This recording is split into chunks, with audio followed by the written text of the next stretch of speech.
boa noite a todos que estão conectados ao Festival Tesouros do Japão.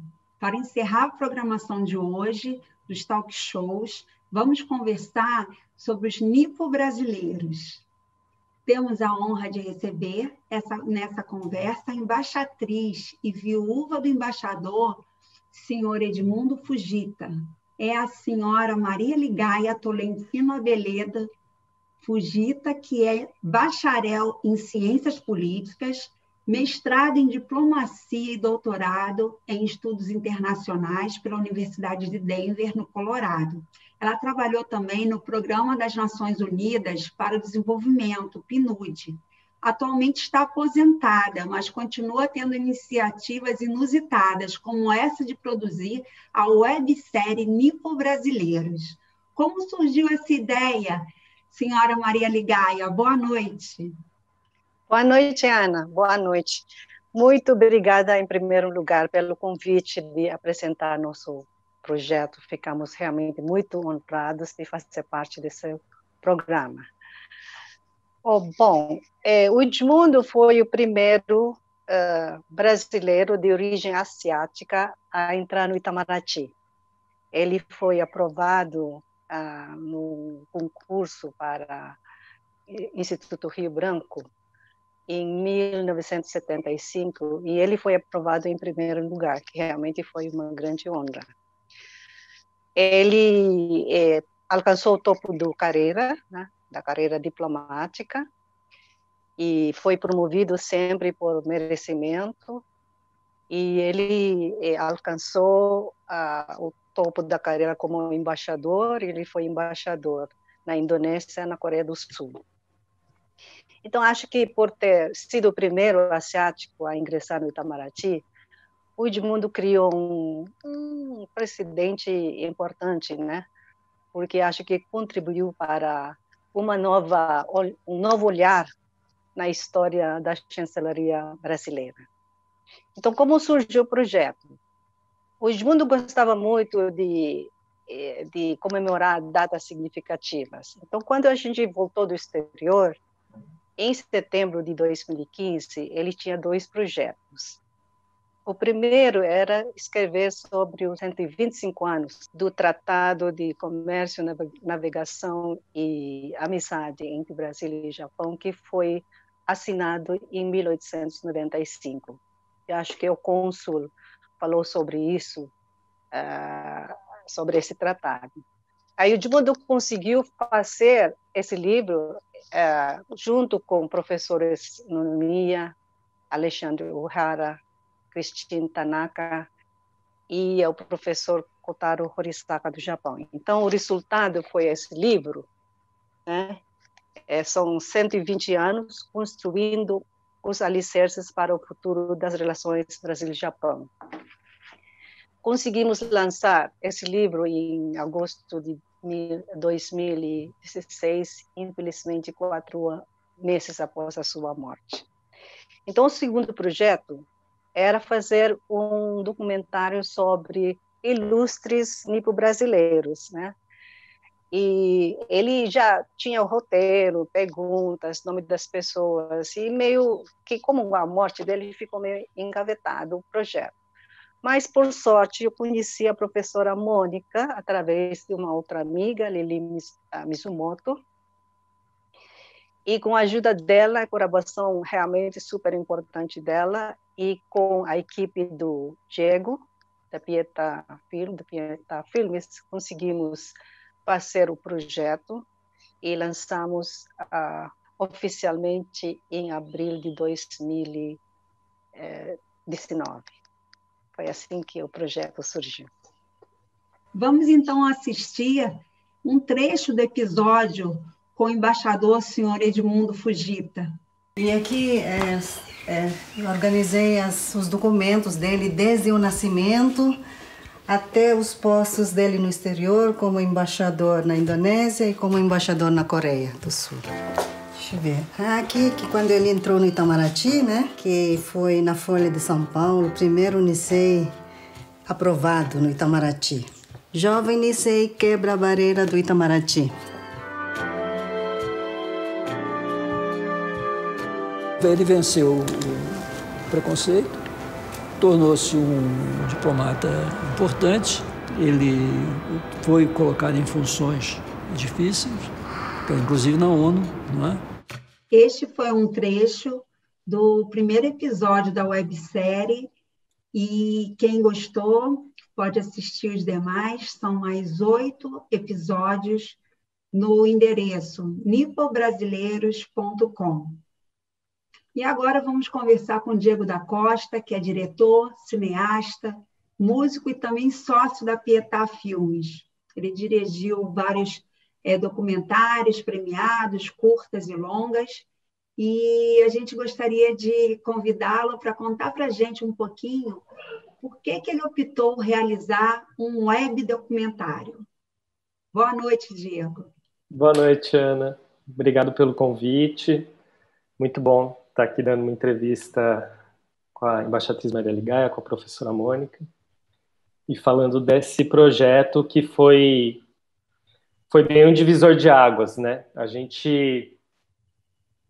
Eu vinha trabalhando muito com o cinema tradicional, filmes, longas-metragens, de ficção, de documentário, e sempre quis desenvolver esse projeto com webséries, né? Desde o tempo que eu fiz intercâmbio na França, em 2008, 2009, eu já tinha trabalhado numa web TV lá, já tinha tido contato, mas nunca tinha tido a oportunidade de desenvolver um trabalho em websérie, né?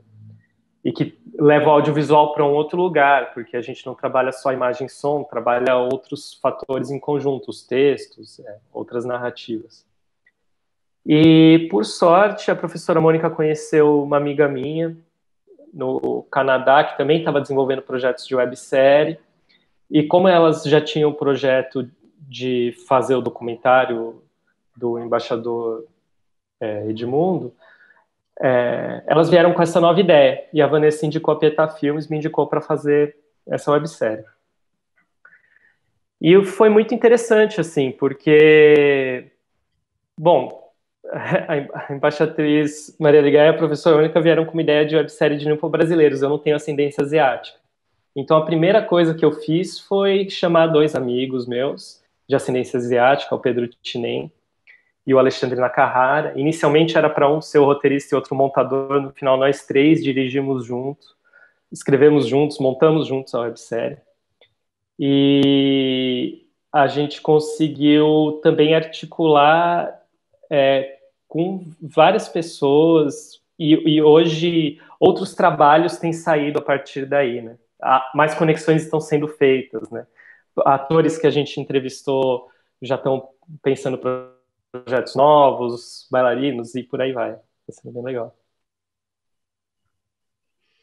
E vocês escreveram a websérie no seu Webfest. Como é que foi o resultado? Foi bem surpreendente, porque a gente inscreveu em alguns festivais, e o seu Webfest é um dos mais importantes do mundo, né? Já tem uma tradição.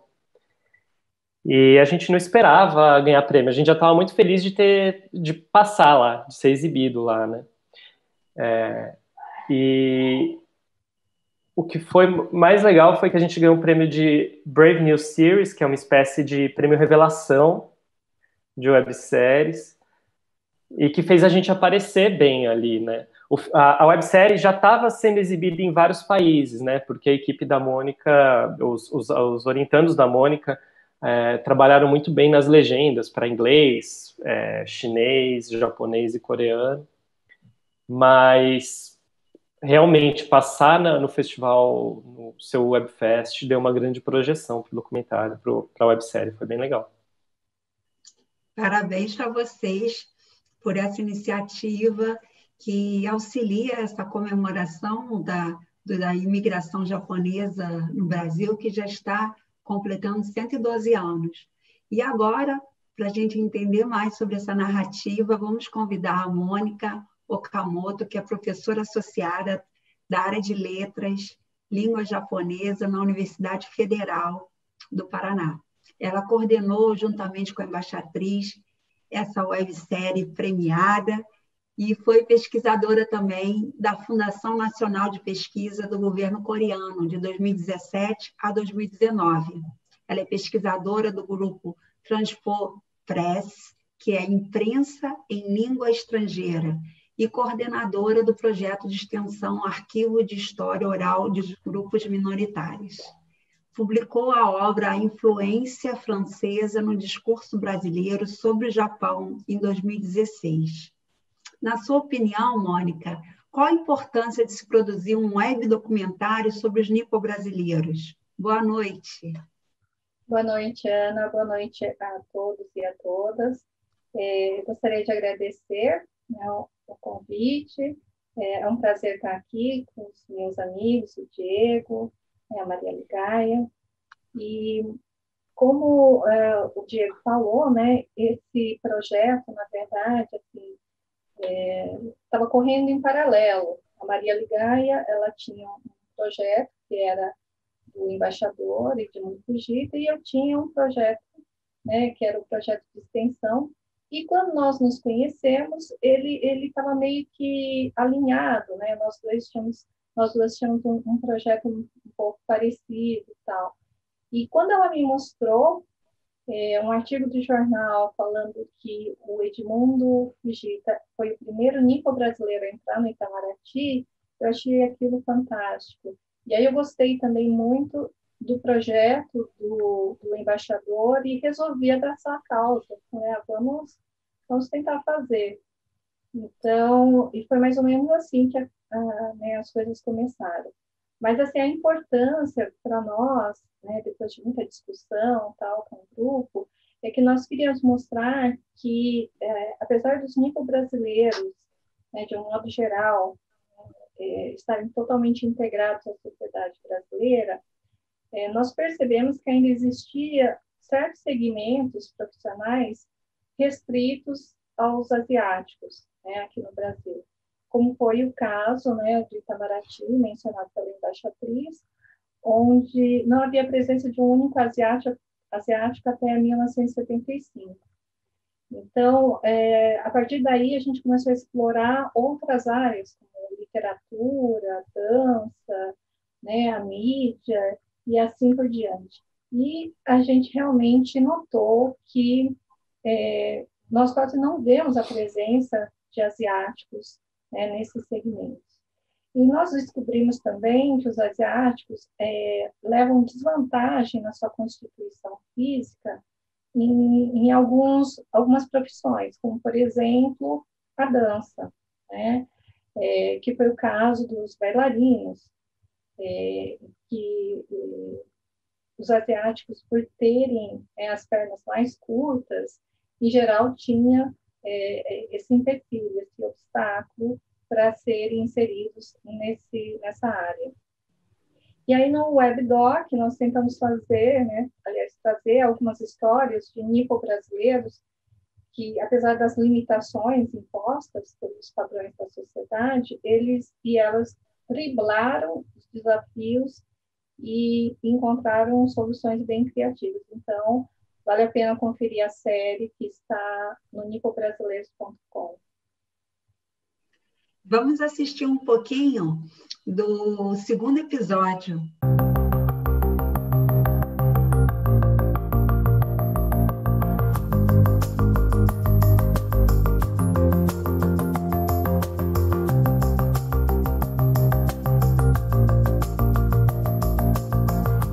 Então eu comecei a fazer sapateado com 12 anos. A minha professora disse que eu tinha muito talento e que eu deveria experimentar outras áreas. Meu primeiro contato com a dança foi através da minha mãe, porque ela estudava dança. Ali foi o meu primeiro contato e eu já me apaixonei, assim. Minha mãe, quando eu tinha uns 7 anos de idade, ela perguntou se eu queria fazer balé. Aí eu não sabia muito bem, aí ela me explicou, ela falou assim, Bia, você não quer fazer balé? Porque quando eu era criança, meu sonho era fazer balé, mas eu não tinha dinheiro para isso. Mas eu queria que você tentasse. E comecei a fazer balé, comecei com balé clássico. E comecei a gostar muito mesmo, assim. Muito bom. Vamos ouvir a senhora embaixatriz para as considerações finais. Ana, só queria enfatizar, uma coisa. Na cultura japonesa, o sentido de gratidão, a palavra on, é de grande valor. Eu acho que quando o Edmundo pensou no documentário, ele queria homenagear e agradecer os primeiros imigrantes, e os subsequentes também, né? Mas os primeiros, principalmente, que chegaram em 1908, deixando seu furusato, a mãe pátria, em busca de novas oportunidades para seus descendentes. E esse webdoc mostra que os sacrifícios deles não foram em vão. Em segundo lugar, acho que o Edmundo estaria homenageando e agradecendo o Brasil e o povo brasileiro por ter acolhido os imigrantes japoneses. Esse, apesar de que em certas épocas, períodos da história brasileira, houve uma parte da elite pensante brasileira que era contrário à imigração asiática no Brasil, por acharem que iam contaminar o processo de branqueamento do povo brasileiro. Mas esse é o passado. O webdoc realmente mostra que os nipo-brasileiros estão muito integrados num país como o Brasil, que é multicultural, muito étnico. Os nipo-brasileiros estão vencendo barreiras, estão trabalhando, estão com sucessos e fracassos, mas totalmente integrados na sociedade brasileira. Obrigada. Nós que agradecemos a sua presença, a sua contribuição, iniciativa. Realmente, os nipo-brasileiros já integram a nossa cultura, o nosso país, inclusive a maior colônia fora do Japão é aqui no Brasil. Já estamos chegando à marca de 2 milhões de Nikkeis. Aqui no Rio de Janeiro, temos em torno de 300 mil. São Paulo, incrivelmente maior, né, a cidade, e a imigração foi com Kassato Maru, maior também, e várias associações, e estamos nessa jornada de continuar esse trabalho dos primeiros imigrantes que vieram, que continuaram a ser fidedignos à cultura japonesa e ressignificar aqui no nosso Brasil a cultura nipo-brasileira, que realmente, assim como a afro-brasileira e outras culturas, integram o nosso país e são muito bem-vindas. O multiculturalismo.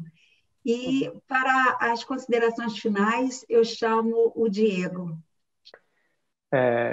Eu gostaria de agradecer pelo convite, agradecer a toda a equipe que participou, todos os entrevistados. Foi realmente um projeto muito bacana que ainda hoje tem trazido frutos muito, muito importantes. Assim. Obrigado mesmo. Nós que agradecemos essa oportunidade.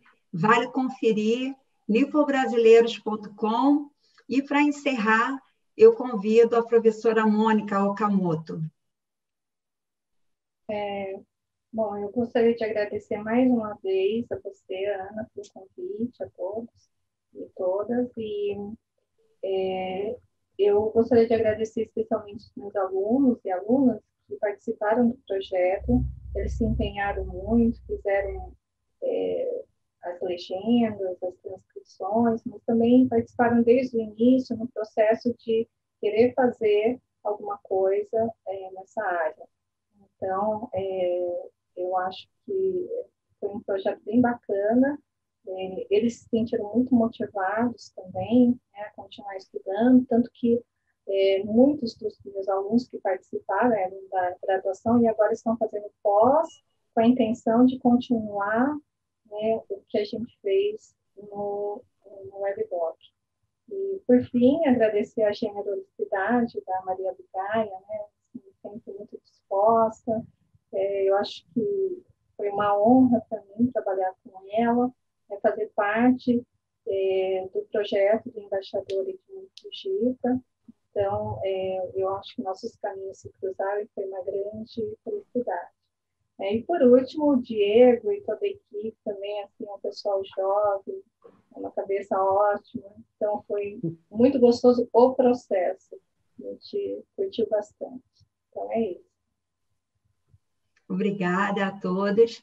E hoje tivemos uma rica experiência com os talk shows sobre cultura japonesa. Iniciamos o nosso festival com a presença do cônsul-geral, Tetsuya Otsuru, que trouxe para a gente uma homenagem aos 125 anos da amizade Brasil-Japão, assim como os 112 anos da imigração japonesa, com a presença do presidente do Instituto Cultural Brasil-Japão, senhor Sorrako Bastos. E do Rio Nikkei, também tivemos a presença do senhor Minoru Matsura. Foi um início de homenagem, de comemoração.